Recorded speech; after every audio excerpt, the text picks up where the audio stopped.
1, 2. Come on, baby. Jim, Yeah. do you have a name for your presentation? We're going to call it, we can call it punishment for the sons, but then Jerry says, what are we being punished for? 1, 2, 3, come on. There we go. It was funny, because what happens, I'm recording the thing on, saving it onto a file, and I needed a short name to save it with, and the topic was punishment. And where's the remote go? It's right here. Thank you. We'll just leave those there for the moment. It's a sign. Anyhow, so Patrick comes up to me and says, gee, would you like to speak for the sons again? And I said, well, sure. And then he said, what I really think you should talk about. He tends to suggest topics. And he says, one of the things that, that they, meaning you, are wondering about is how that matches the idea of a loving God, that we let things work out, and there's all this issue. And he said, he told me that that's what you're concerned about. Well, it just so happens that I recently did a presentation to the as people in responsibility. What principles can we come up with from what the writings say about punishment that might apply in our activities in our lives? So that's where I went with this, and it's because Patrick says you wanted to hear it. So here we are. Here's the overview for today. We'll start out with get that cursor out of the way. We'll start out with some examples from the Old Testament. Why did you do that? Sorry.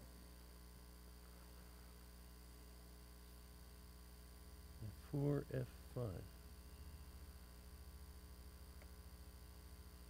Start from the first slide. Let's go.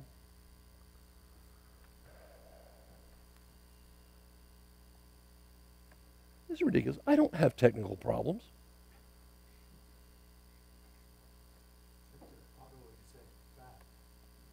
There we go. There we go. I'll put the cursor up there. Sorry about that. So, we'll talk about some examples from the Old Testament, some kinds of punishment in the spiritual world, who does the punishing, and why punishment, when done according to spiritual principles, is actually mercy. And that's kind of an important point. So, here we go. I'm going to give you an introduction, a couple of readings first. This one comes from the Arcana Celestia 6997, subsection 2, where it says, the word attributes anger to Jehovah, or the Lord, because of the very general truth that all things come from God. If everything comes from God, then everything, including evil and anger, comes from God. So thus, the bad as well as the good. But this very general truth, which young children, older ones, and simple people need to have, must at a later stage be clarified. That is to say, it must be shown that bad things are assignable to man, though they may seem to be assignable to God, and have been declared to be so to the end that people may learn to fear God, so as not to be destroyed by wicked things they themselves do, and may then come to love Him. Fear must come before love, in order that love may have holy fear within it. Let me just stop and mention the way this idea of holy fear, it seems. Why would you be afraid of God? And it's not that kind of fear. I use the example when I think about what holy fear means is, think about that day that you were handed your firstborn child. And this infant is an hour old or less. And you're holding this child in your hands, and the head's in your hand, and everything else is in your other hand. And you're looking at that child, and you feel a fear that you could drop it, or, hello, son, I'm going to disappoint you at some point. The reactions you have, that you have this a fear that comes from love, the fear that you might harm it. that somehow by your behavior you could cause harm to this innocent thing. To me, that's a picture of what holy fear is. And so the idea is, here's this illustration here in this passage, talks about how when you start out, you need to have a sense that, oh my gosh, my dad's going to kill me. You know, there's a necessary fear in children so that they're afraid to do things because that gives them an external structure. And then it says, as you get older and come into self-control and into maturity, then you govern yourself and you do things from love. But it's a process. That's what's going on here. So a lot of what we're seeing in the Old Testament is that it's written for the children of Israel. And their states, the states of the children of Israel, are actually very childlike. And so a lot of the stuff that happens in that part of the word is written for childish states. Moving ahead to section 3, furthermore, it was by means of punishments that the Israelites and the Jews were compelled to fulfill the external and formal requirements of religious laws and commands. This led them to think that Jehovah was angry and punished them, when in fact they themselves, through their idolatrous behavior, were the ones who brought such things on themselves and cut themselves off from heaven. Now, one of the things we need to remember about the way the word was written, it was written according to appearances. Human beings wrote those words. And a lot of the stuff that was happening was based on how they understood it was happening. And, you know, when various things happen, it really looks like Jehovah's angry if you don't know what's going on the internal sense. And we know that these particular people, where they fit in the history, was they were so external that they had to be compelled to do the external forms of worship that represented things that the angels could worship from. So they actually had to be driven to it. They had they didn't have any internal sense of it all, what was going on. I mean, if you think about it, what their worship was. Imagine the children of Israel, you're one of the children of Israel, you're out there in the desert, there's the tabernacle over there, there's a pillar of fire by night, there's a pillar of cloud by day. Jehovah's visibly present right with you. And what are you required to do? What is your worship requirement? You have to follow some rules. And basically, you bring food to feed the priests. You bring sacrifices. That was all they were required to do. There was no sermons. There was no baptism. There was nothing. Basically, there was this thing, and you brought certain, different things would happen, and you bring a turtle dove or a lamb or a whatever. It would be sacrificed. The blood would be burned. The smoke would go up. And the fat would be collected because that was special. The blood and the fat were special. But basically, the meat went into a big pot. At the end of the day, the priests would come out with their flesh hook, which was part of the tabernacle furniture, and they would be permitted to take a swipe and draw out whatever they had that had been cooking all day, and that was what they took home tonight for their family. So that was church for them. And it was these very external structure. So from their point of view, what's going on, you get things like the flood. You know, this idea of this terrible disaster where everybody gets wiped out. The first 10.5 books of Genesis, right up to the point where, what's Abraham's father's name? Eber, thank you very much. He is the first historical person who actually was a historical person of the word. Everything up to that is a made-up story, and actually the writings call it factitious. It's not fiction, it's based on fact. So that's a difficult term sometimes, but when I teach the grade 3 and 4, I often ask them, this idea of a made-up story that's true. How can you make up a story that's true if it's made up? And I said, well, okay, here's an exercise. Think of some true idea that you want to illustrate, like don't be a bully. Now, or something like telling a lie leads to more lies and leads to trouble. It says, now make up some people, have them talk to each other, and illustrate it. Now you've made up the story.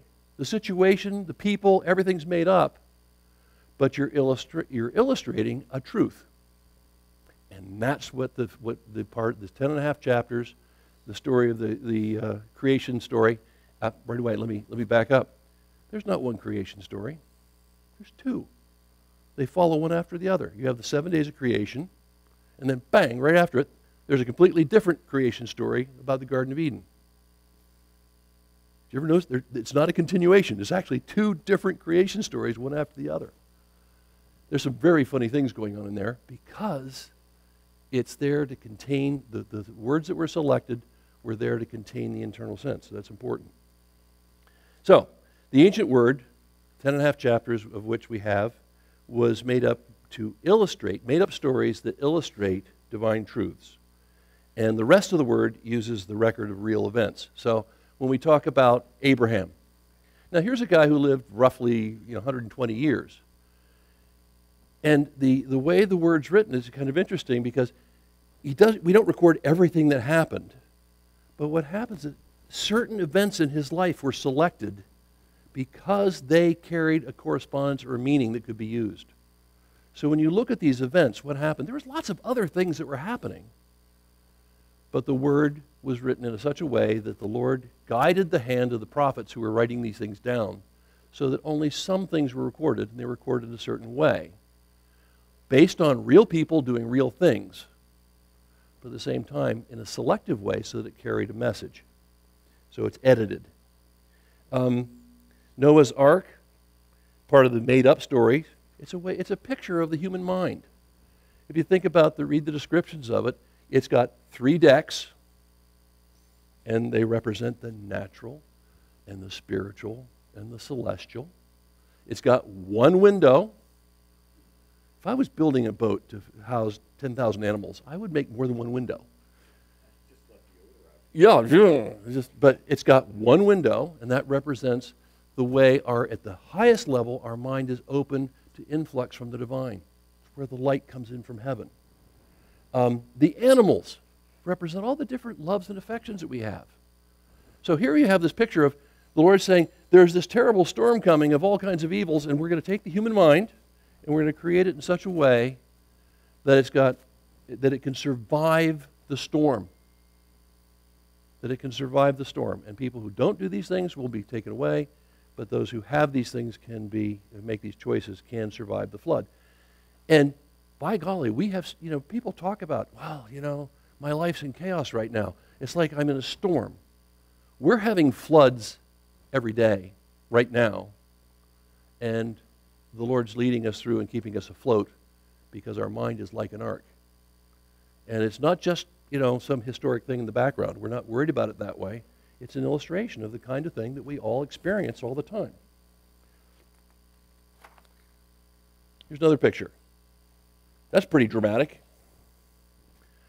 Sodom and Gomorrah. Lot's down there. His nephew's been taken. He's living down in there. And they discover it's just this incredibly evil place.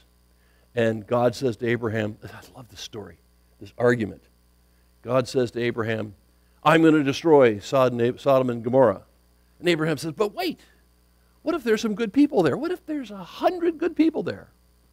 And this bargaining, it's like, going to the market, this whole idea of bargaining with God. Okay, God says, well, if we can find 100 good people, I won't destroy Sodom and Gomorrah. And they said, well, pardon me for arguing with you, but what about 50? And he works it down to 10. And finally he says, God said, oh, all right. Do you think this is written from people, from their perspective of how things work? The reality's there. And Abraham finally says, how about 10? And God relents and says, okay, well, if there's only 10 people, 10 good people, I'll save it. Now, that's an important lesson. When we think about our own lives, and we think about, in the New Testament, we've got the parable of the wheat and tares. Again, here you have this field, and it's got a couple bad things in it. Do you destroy the good to remove the bad? Same thing with Sodom and Gomorrah. If there was some good in it, we wouldn't destroy it. All it took was 10 good people in that whole city, and we wouldn't destroy it. But he couldn't find even 10. He had just found it was just Lot and his family. So they left town, and you have this destruction.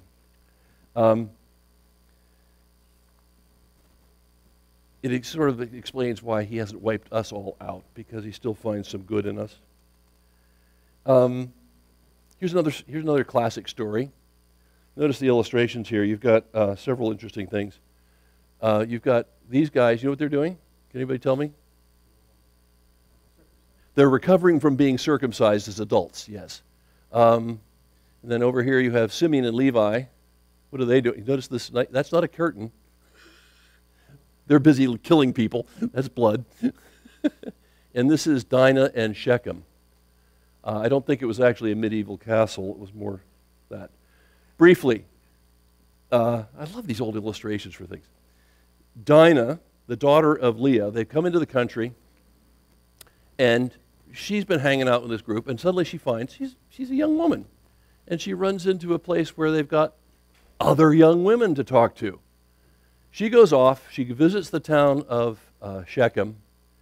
The prince's name is the same as the city because he's the leader of the thing. And she meets this young man, and we don't know the exact circumstances of whether it was, something aggressive and bad, or whether she actually seduced him or what happened. Anyhow, she ends up sleeping with Shechem without benefit of marriage. Well, this is a horrible scandal. So they come back, and Abraham negotiates, it's Jacob, negotiates with the people of Shechem and says, all right, what we'll do is we'll let them marry, and then we'll form a relationship. But because we have this important religion that's very important to us, you all have to get circumcised. So they said, well, okay, they can see an advantage. Apparently, Jacob is this very wealthy potentate, oriental potentate, traveling to the land with all his sheep and cattle and so forth. He's very wealthy, and he's got a lot of people, and, if a small town could be threatened by him. So, okay, we're going to do this. So they all get circumcised. And Simeon and Levi wait until they're there, and then they go in and murder everybody while they're recovering from their operations, when they can't defend themselves. They spoil the city, take Dinah back, and in all this, we never hear anything about what Dinah wishes. We never hear about her again. But basically, no, you can't be with them. Later, Jacob condemns his sons. When they go through the thing, Reuben was the firstborn, and he didn't get the blessing. He didn't get the blessing of the firstborn because later in the story we find out he goes into his father's concubine. Reuben and Simeon and Levi get kicked out of the prophecy because they did this murder to Shechem. And that's why Judah gets the blessing of the firstborn, although he's the fourth. So this is why Simeon and Levi get kicked out of the process. But the important thing about this story is the people of Shechem represent people from the ancient church. These people were good people. And the idea of them being conjoined with the Jews, who were so blatantly external, was a bad idea. And so it says the Lord allowed this to happen, allowed Simeon and Levi to kill them all, because it was better for their spiritual lives to be dead and go to heaven than be associated with the Jews. That's the internal sense of what that means, that this idea of these people were so external, and the people of the ancient church were more elevated, and it was a mixture that couldn't be permitted, and so they were allowed to be killed that way. So there's an example of a story where this terrible murder takes place, an entire town's wiped out in a rather unorthodox and sneaky way. It's murderous, and yet it's permitted for an important spiritual reason. Again, is God angry? No, he's being merciful in this by allowing people to do these things.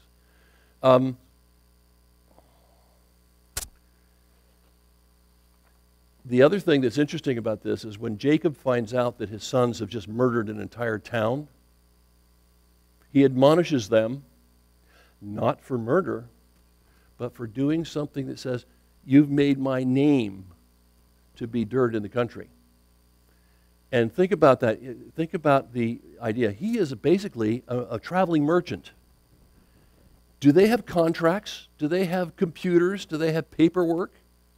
No. The way people do business in this life, in this kind of life, is by your word. Your word is your bond. And now Jacob has made an agreement with these people, and it's been broken. And he's worried that he's not going to be able to make contracts with other people, that people won't trust him. That's what he's mad about. What does that tell you about these people? That he's not mad about the murder, he's mad about not being able to do business. Here's another thing from the Arcana. After the truth and good of the church, which are represented by Simeon and Levi, were wiped out, and falsity and evil took their place, further falsities and evils were added, which are meant in the contrary sense by the rest of Jacob's sons. So again, you have this idea that when you talk about correspondences, frequently it can be flipped over. So Simeon and Levi, which normally would represent something good, because they're in this particular state in this story, they represent the wickedness that's taken over. These general aspects of faith and charity, which those sons represented, become falsities and evils of that kind once the truth and good of the church have been wiped out. And those further falsities and evils have been added to them. For falsities and evils are constantly on the increase within the church, once it has been perverted and wiped out.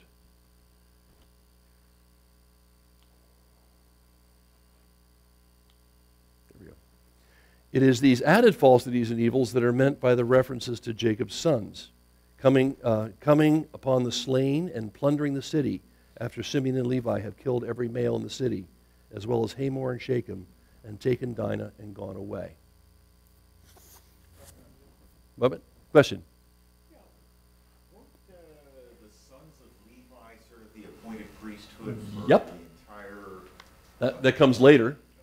But yes, that's right. That here, Levi, the Levites, are established later on as the priesthood. And yet they come from a guy who's a murderer. Yeah. Interesting stories. So we come by here, it's talking about the way they not only do they spoil the city, which means they take all these things. And in this case, the flocks and the herds represent natural and rational good. The donkeys or asses represent truth derived from natural and rational good. Generally, anything that has to, like a horse, genus equus, represents things that have to do with faith or understanding the word. So the asses represents truth derived from natural and rational good. All the things in the city, a city generally represents a doctrine. So truth and good of the church. Wealth, having a wealth of knowledge, factual knowledge. That taking the children means to take away the innocence. So these are all things, when you see these stories, oh, these terrible things are happening, they killed all the women and children. It's because what's happening is that in that state, you're killing your innocence. Women or charity are taking that away. Taking captive and plunder means seized and perverted. So everything in the house, everything of the church. So that's what's happening on the internal sense. That's why these things are permitted. And also we would say that Hamor and Shechem are the people. They're a remnant of the ancient church, as I said before. I'll go through this quickly.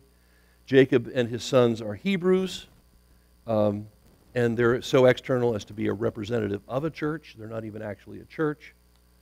And so if the people of Shechem had been conjoined to the Hebrews by the marriage of Dinah and Hamor, it would have meant their spiritual destruction. By the way, Prince Shechem and Hamor are the same person. And it was better for them to die than be conjoined. Here's another wonderful story. Achan steals something, a wedge of gold and a Babylonian garment. And what happens? Not only is he destroyed, but his family and his livestock, and they're put in a pit and stoned. Everything that has to do with his family for a couple of generations. Wonderful story from the Old Testament. We love to teach the children.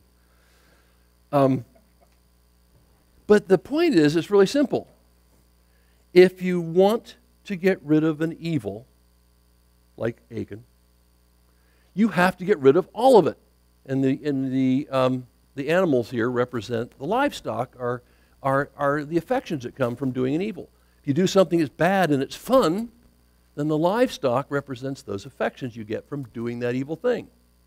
And the children and the wives, again, represent all those different characteristics that come. So here's an illustration.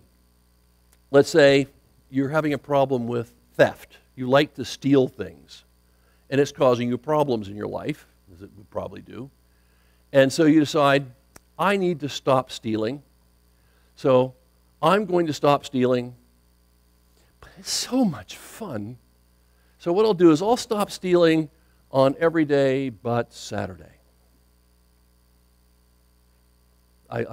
Saturdays I can still do it. In other words, if you try and get rid of an evil, but try and keep the delight of it, that's not going to work. So killing Achan is getting rid of the evil, but you also have to restrain yourself in such a way that all the affections and delights and frogs that follow from it are also destroyed. So that's what this is about, being stones. Stones represent truth. The truth from the Word is destroying the things that are false and wrong in your life after you decide to get rid of the evil. You're shunning an evil. You've identified, you've done your research, you've looked at yourself, you've prayed to the Lord for help, and you find that you have Achan in you. And you say, I want to get rid of him. And you get rid of him and all the things that go with him. So that's what that story is about. Not so bad when you hear it. Here's another one. You have Korah. He and his friends, they staged a rebellion against Moses. And the earth actually opens up and swallows them. Look at this. I think people are falling in. Again, when you have that problem, whatever the evil represents, and of course all these different people represent different evils, and you get into the detail of it if you want. Easy to do that. What we're seeing here is that when an evil is removed, you have to remove the whole thing. You have to really stop. This one sort of takes the cake. This is at the end of Judges. Again, here's a story, and you can see what's happening here. Here's a donkey. This is the first part of it. You see this poor woman? She's being chopped in pieces, as you can see. There's her head, there's her legs and arms and guts falling out. It's all very exciting. This is the story at the end of Judges, Judges 19 and 20, 21. Very strange story. I'm going to summarize it for you. Basically, the story goes that a Levite was traveling with his concubine. Frequently, priests and prophets were told by the Lord to take a woman as a concubine but not marry her. And you wonder, what in the world's going on? Well, the priest represents a truth, and the wife or concubine represents a related good. And what it's telling you, if he's taking a concubine, it means it's not joined together yet the way a wife would be. So what happens, you have this truth, the Levite, and some good that's coming from it, but it's still flawed. It's not quite conjoined. That's why you have a priest and a concubine rather than a wife. So he's traveling, and this is sort of at the end of the book of Judges. You come to the point where the children of Israel have been in the land for a while, and all the idealism that came in when Joshua was leading them has sort of gone away. And there's a lot of infighting and civil wars going on in the north and the south and whatever. And the whole nature of the country has gotten pretty external. So we have this Levite, and he's traveling in the country, and when night comes, he gets near Jebus, which at this point is before David has conquered it. It's actually going to be the city of Jerusalem at some point. And he didn't want to stay there. He's an honorable man. He doesn't want to stay there because it's a Gentile city. You know, he wants to be somewhere with his own kind because that could be a dangerous place. So instead, he continues on into the area of Benjamin to a place called Gibeah. And he comes into town, and they're about to sort of settle down in the public square. And this man comes out using the Middle Eastern custom of being a host. He says, no, you can't sleep there. That's dangerous. Come to my house. So he invites the Levite into his home with his concubine by the law of hospitality. It says that during the night, perverted men come and bang on the door and demand that the Levite be given out to them. they want to do homosexual things to him. And they think, oh no, this can't be done. So the host opens the door and offers them his virgin daughter instead because it would be less disorderly. Here, take my daughter. There's a crowd out there. Just take my daughter. They don't want her. So she comes back in, and the Levite puts his concubine out.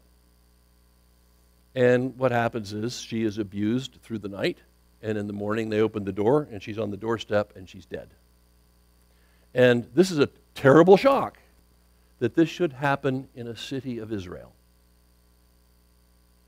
And so what happens is that, the idea that he came to this town because he thought it would be a church town, it would be a safe place to be, where people would follow Jehovah, where people knew the rules. And this terrible, perverted murder takes place in a town of Benjamin, in the heart of the country. And so he takes her, and that's the picture. He chops her into 12 pieces and sends one piece to each of the to the leader of each of the tribes, and says, "Look what's happened in Israel." And this was a fairly dramatic message to get. You get this chunk of a woman, and with the message that these bad things had happened in Benjamin. Well, of course, as you would hope, the people, as the story of the company, as you would hope, these people have become enraged. Wow, how can this be happening in our country? How can this be something that we can do? We can't tolerate this. They're all triggered. They're ready to do something. So they come together, and they decide that they're going to go, the 11 tribes are going to come together and form an army, and they're going to go punish Benjamin. Well, through the prophets, the Lord says, no, I don't want you all to go. I need you to cast lots to find out which tribe is going to fight. So they cast lots, and they find out that Judah has been selected. So Judah says, all right, here we go. The Lord has chosen us to fight. Our cause is just. Here we go. And they go off, and they fight against the men of Benjamin. And the first day out, they lose 18,000 men. They're driven off the field. They go, oops. That wasn't what we expected. And so they do it again. The next day, they cast lots, and Judah is chosen again. And they go out against Benjamin, and the next day they lose 22,000 men and are driven off the field. Okay? Can you do the math? What does that add up to? 40 represents, there you go, temptation, right there. So I'm teaching this to fourth graders. And I'm just trying to tell this story. And one of the little fourth graders says, that's so cool. He says, when they send them out on the third day and they win, he says, the little guy says, this is so cool. He says, Judah's love to the Lord. He says, and you got to, if 40 means a temptation. So that means that when you're fighting a temptation, you need to fight it with your love to the Lord. That needs to be what leads. He says, and it's going to be hard. You might not succeed the first time, but if you keep doing it 3 times, which means complete, if you stay with it until it's done, you'll win. So here you have this horrible story with this wonderful meaning that's obvious with a cursory knowledge of the internal sense of representations. That here you have, if you led by love of the Lord, your love of the Lord in trying to do the right thing, you may fail, you may have bad experiences, but if you keep after it and do it until it's finish the job, in the end, it will be all right. So it's really a wonderful story. And the interesting story is after they win, they finally go out and they demolish Benjamin. And then they go, oh no, what do we do? We're supposed to have 12 tribes. And we've now destroyed the tribe of Benjamin. They go out to the Gentiles and capture a whole bunch of people to restock Benjamin. Oh, what wonderful stories.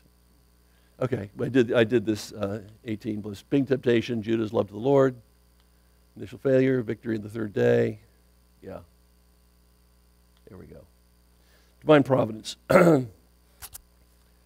Every person can freely, indeed quite freely, think as he pleases, either in opposition to God or on the side of God, and one who thinks in opposition to God is rarely punished in the natural world because he is always in a state to be reformed there. But he's punished in the spiritual world, which happens after death, because then he can no longer be reformed. So punishments happen. You might not get caught in this world, but when you get to the spiritual world, it will be there. The wars described in the Word are those which the children of Israel waged against various nations, such as the Amorites, Ammonites, Moabites, Philistines, Syrians, Egyptians, Chaldeans, and Assyrians. And when the children of Israel, who represented the church, turned away from their precepts and statutes and fell into the evils which those nations symbolized, for each nation with whom the children of Israel waged war symbolized a particular kind of evil, then they were punished by that nation. For instance, when they profaned the sanctities of the church by foul idolatries, they were punished by the Assyrians and Chaldeans, for Assyria and Chaldea symbolized the profanation of the sacred. So the point here is that all these different stories and all these different battles represent all the different things that, every one of us has an inclination to evils of every kind. And as we go through life, we're tempted by different things. Little kids have different temptations than teenagers. Teenagers have different temptations than people who are young adults. And as you go through life, it's like traveling through the land and running into Amorites and Philistines and those things. And every one of those things represents a different evil that we go through. And the idea is that's why God says, and you've got to kill them all. Because when you run into an evil, you have to get rid of it entirely, or it comes back. You look at the stories there, the Lord says, take them out, and what happens is they don't take them out, they don't finish it, they leave some women, they whatever, and down the road you see that they're destroyed by it. If you don't, this is why the Lord gives these apparent commands, and remember it's how they understood it, and they put it into His mouth. Punishments in the spiritual world. Witches or sirens are punished severely. There's so many things about punishment. I'm just going to give a couple. Some in Gehenna, some in a kind of court among snakes. Some are punished by being ripped apart and by various beatings, accompanied by a very great pain and torment. In the process of time, they are separated from one another and come to look like skeletons from head to toe. A lot of different talks about how in the spiritual world, the flesh and the organs that represent good things are removed from them. So when they're seen from a distance, they appear like skeletons, which may arise why we have that kind of stuff at Halloween, that people have sort of perceived that this is a thing that's there, those scary parts of the spiritual world. Here's a passage that's important. It says, people who during their lifetime have developed the habit of saying one thing and thinking another, especially those who, beneath a show of friendship, hypocrisy. Here's what the punishment is.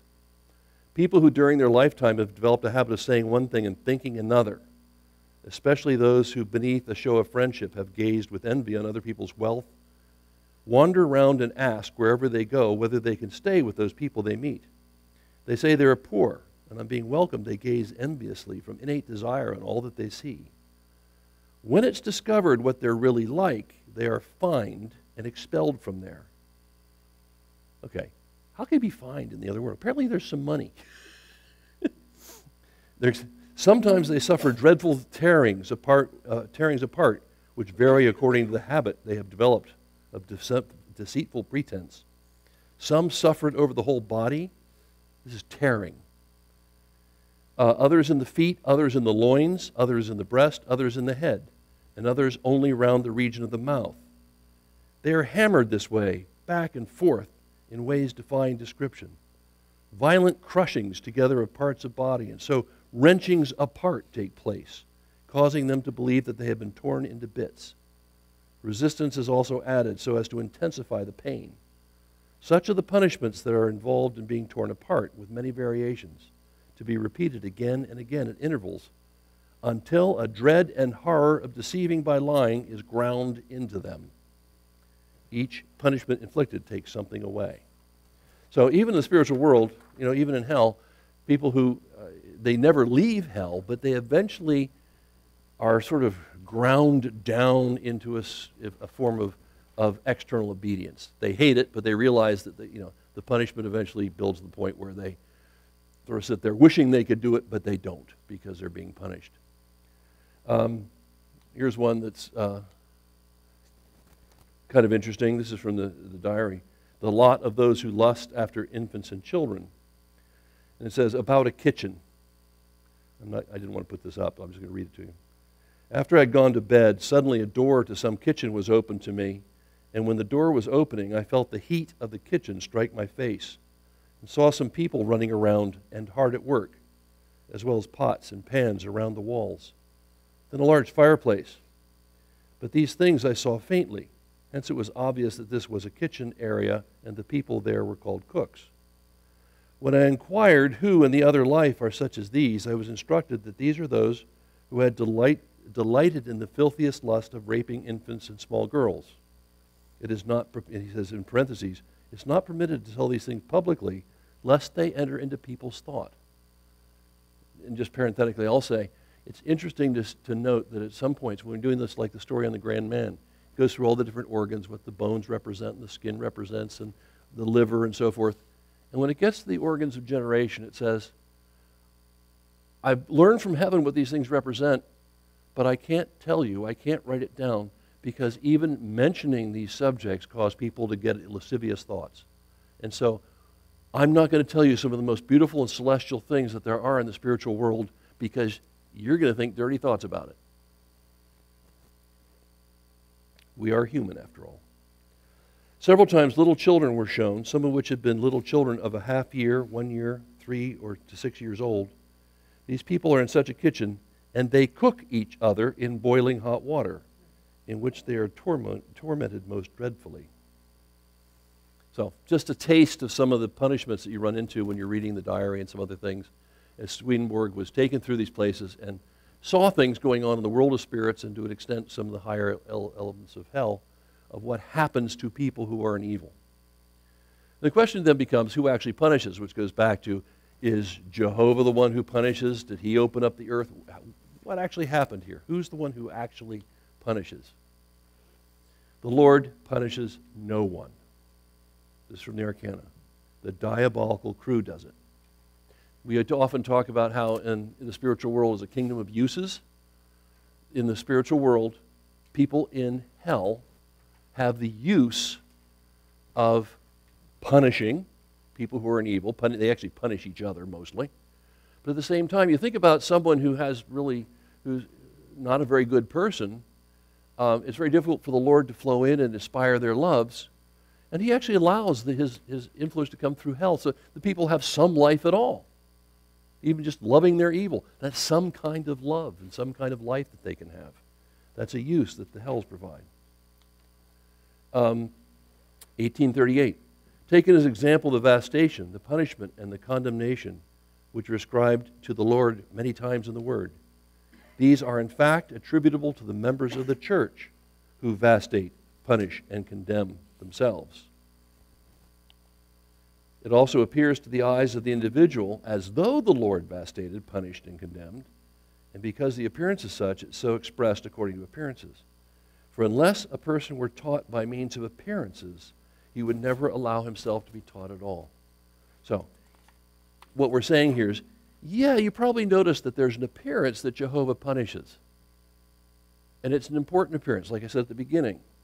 The child who says, my dad's going to kill me. When actually the dad is loving and adjusting and trying to lead the child into a good life. It's an appearance that comes that way. A little bit more about who actually punishes. When an evil and infernal spirit assails anything divine with the intent of hurting it, as when he blasphemes the Lord or the Word, or any good and truth of doctrine, or any good spirit or angel whom the Lord protects, that evil spirit immediately deprives himself of the Lord's protection. For every spirit, the evil as well as the good, is under the Lord's protection. And when that is taken away, he falls into evils and falsities of every kind, which are from hell.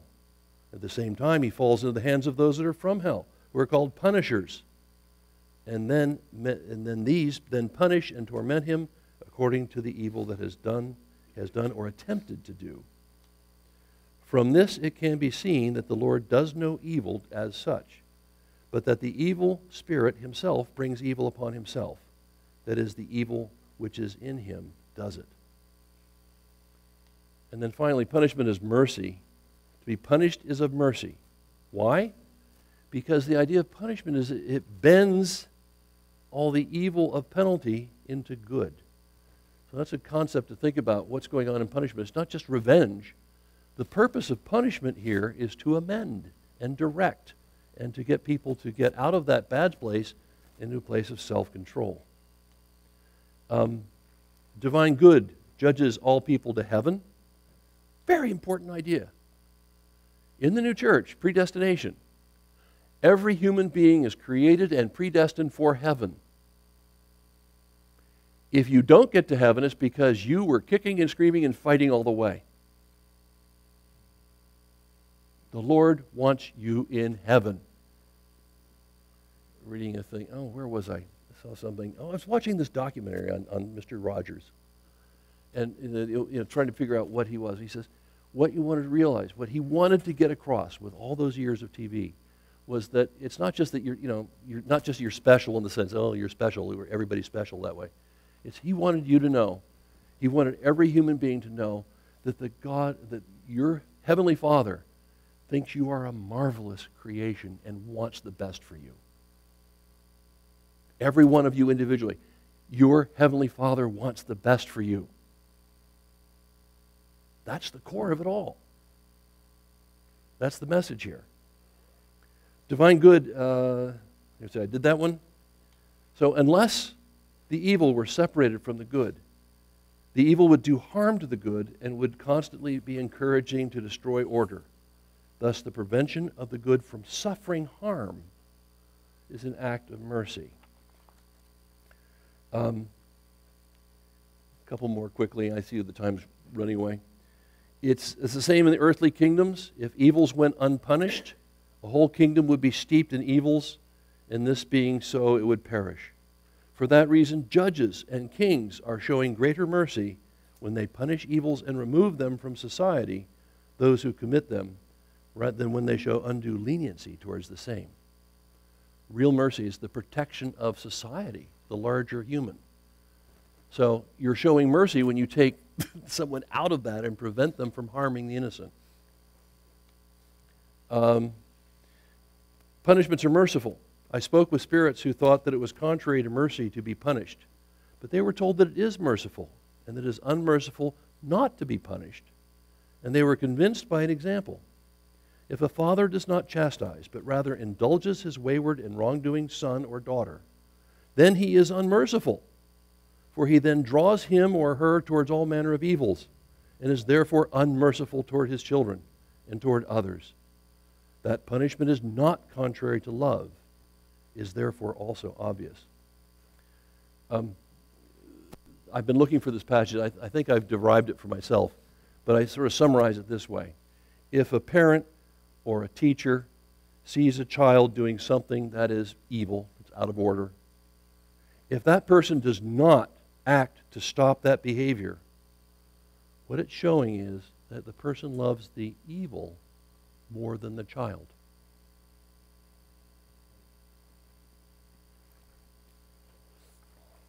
That doesn't mean you shoot them. As my friend Dr. Fisher used to say, it doesn't have to hurt, but it has to happen. A couple quick more about mercy.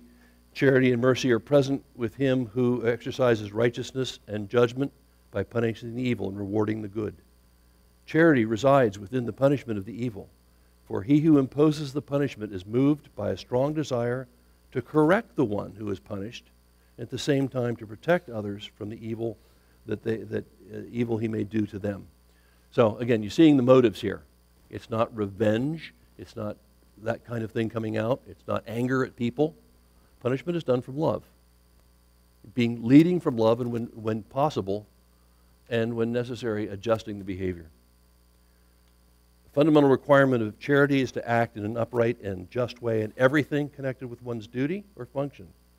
For example, if a judge punishes a wrongdoer in accordance with the laws and does so out of zeal, he is moved by charity toward the neighbor, for he desires the reform and so the good of that person, as well as desiring what is good for the community and his country.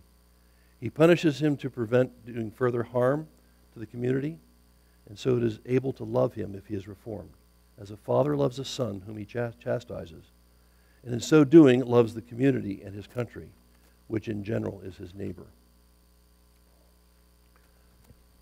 So, when it comes to punishment, we need to follow the same principles that are used in the spiritual world. First of all, never punish in the heat of anger, but from the love of correction, which means knowing the difference between anger and zeal. And I'm going to take a moment and give a personal example of how the difference can be illustrated. When I was in grade 7, back in Bernathen Elementary School, my teacher was Louise Stevens.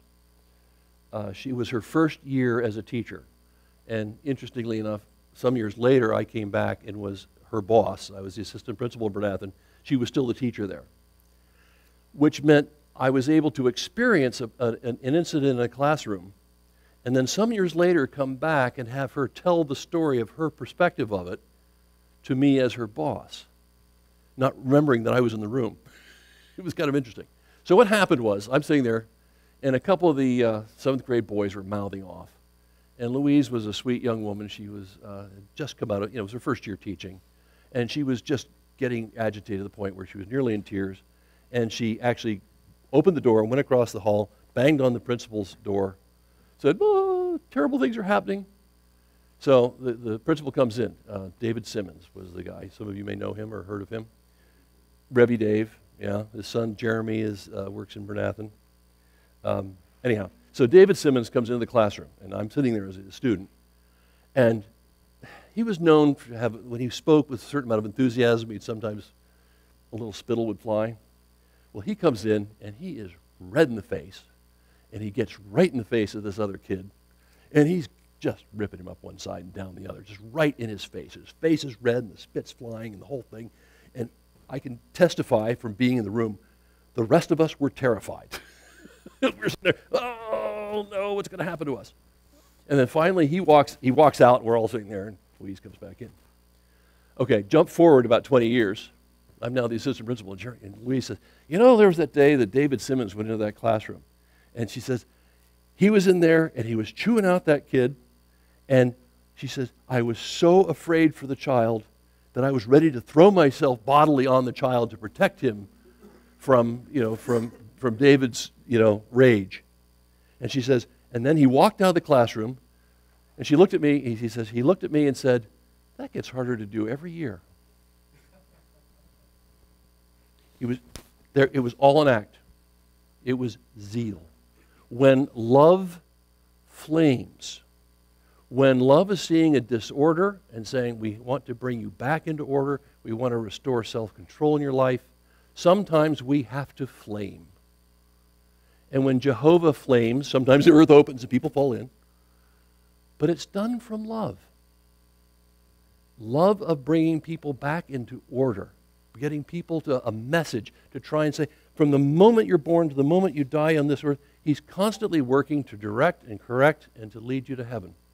Constantly turning, whatever your choices are, He's constantly bumping you in the right direction, no matter how hard you push against it, because you are His beloved children.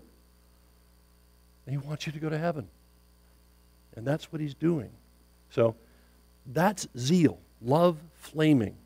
So never punish in the spirit of revenge or getting even.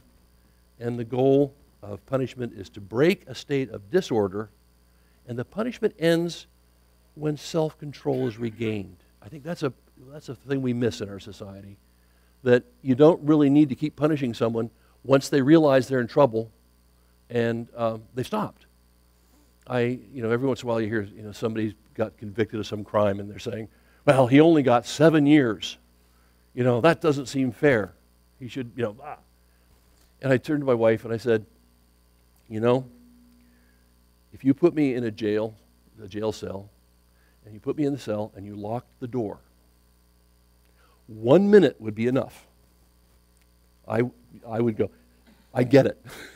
I would be amended. A jail sentence of 1 minute would be quite satisfying for me. It would be quite enough to fix me. But, you know, the idea of 7 years or a life, oh my gosh. But that, if the person has come back into control, they don't need to be punished. The whole element is the Lord wants you to figure out what's right from the Word and then do it for yourself because you recognize it's good. He says, you know, the young man comes up and says, what should I do? And he says, follow the 10 Commandments. He says, oh, I do that. He says, okay, what more should I do? He says, right. He says, sell what you have, give to the poor, take up your cross and follow me. Sell what you have. Get rid of all your feelings about material wealth. They're not going to save you. You know, don't fill your barns because you could be called tonight. Give to the poor. Love others. Be kind to each other. That's a core teaching of the church. But the final one is one people don't get. Taking up your cross means not doing it because it's enlightened self-interest. Do it because the Lord asks you to. He's your Heavenly Father. He says, please do this. Okay. You do it because He asks you to. That's how you get ready for heaven. Man is like a miniature society unless he deals with himself in a spiritual manner, as the wicked in society at large are dealt with in a natural manner. After death, he will be corrected and punished until he ceases to do evil for the fear of penalty, although he can never be brought to good from the love of good. The point being, punishment stops when you come into order. All right, last thing, this is it. So it should be thought that the Lord permits anyone, it should not be thought that the Lord permits anyone to be punished, let alone continuously to eternity, except for the sake of correction. For whatever is from the Lord is good, and nothing but purpose, thus for the sake of a good end. So, whatever happens, the Lord is your Heavenly Father is trying to lead you to heaven. Sometimes it's necessary to give you a bump to keep you on the right course. And when we're in the role of being someone who administer the lives of others, we can use these principles ourselves and probably have a better result and a useful result in society. Okay, I'm done. See, I'm done.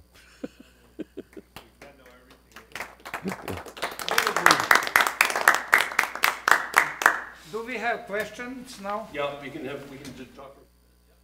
I have a question. I read yesterday, the Lord said, if a son hits the father or the mother, Yeah. let him die, let him be executed. Yeah. And Swedenborg is saying that that is the part of the law that has not been abandoned. It's still applicable in the new church. Yeah, I know. So what do we do now? How do you do? You cannot kill your son. You will go in jail for that. There's also We don't have that means. And does it